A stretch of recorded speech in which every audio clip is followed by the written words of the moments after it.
Higit sa 20,000 naman ng mga police personnel itatalaga para yan sa Taslasyon 2026. Ang send-off ceremony para sa mga pulis, ikinasa naman bago ang pahalik sa poon ngayong gabi. May mga balita dyan si Bombo Bea Piniza.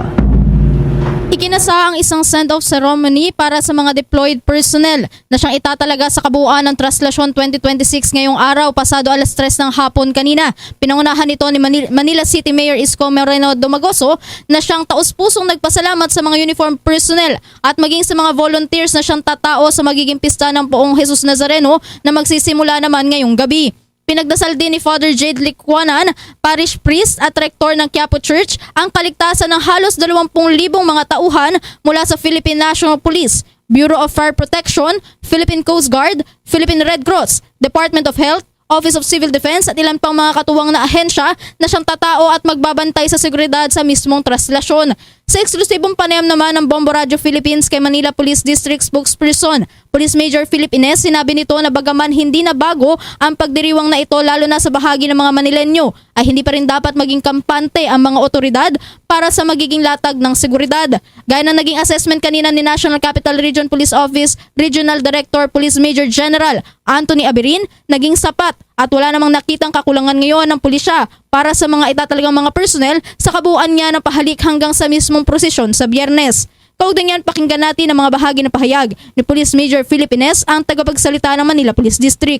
Nakita natin, nakalatag na natin at naayos na nating lahat. Sabi nga, nakita natin mahabang preparasyon ito at taon-taon ginagawa natin ito sa lungsod ng Maynila. Sabi nga sa atin, hindi na ito bago eh. Pero ganun pa man, hindi dapat tayo maging kampante pagdating sa paglalatag ng seguridad.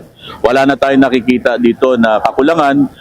At ngayon naman, itong activity natin dito, nakita natin yung ating send-off ceremony para naman doon sa mga security at saka yung mga safety contingents natin, makita nyo kanina.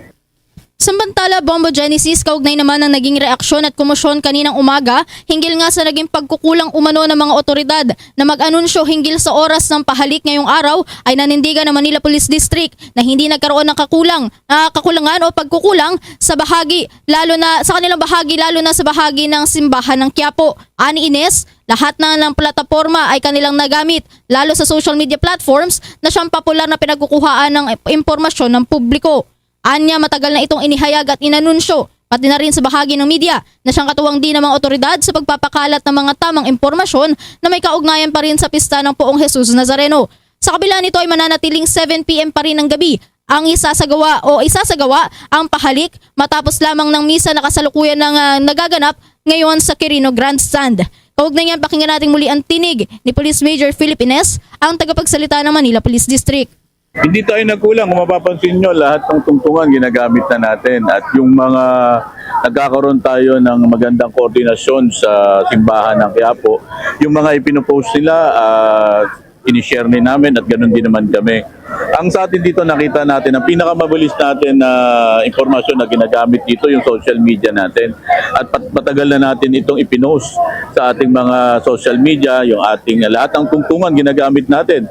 At ganoon din yung ating mga kaibigan na mga mamamahayag, tinutulungan din nila tayo. At yun nga, marami kaninang pumunta ritong maaga, pero ganoon pa man, sinasabi ng ating simbahan na talaga mag-i-start ito pagdating ng 7:00 ng gabi.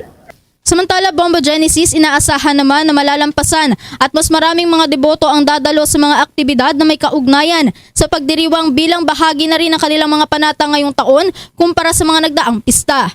Yan muna mga updates mula dito sa lungsod ng Maynila. Ito si Bombo Bea Piniza and this is Bombo Radio Philippines, the #1 and most trusted source of news and information.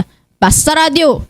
Bombo! For the most trusted source of news and information, visit our website at www.bomboradio.com. Follow us on Bombo Radio mobile app, Facebook, YouTube, TikTok, and X, formerly Twitter. Like, share, and stay connected. Anytime, anywhere.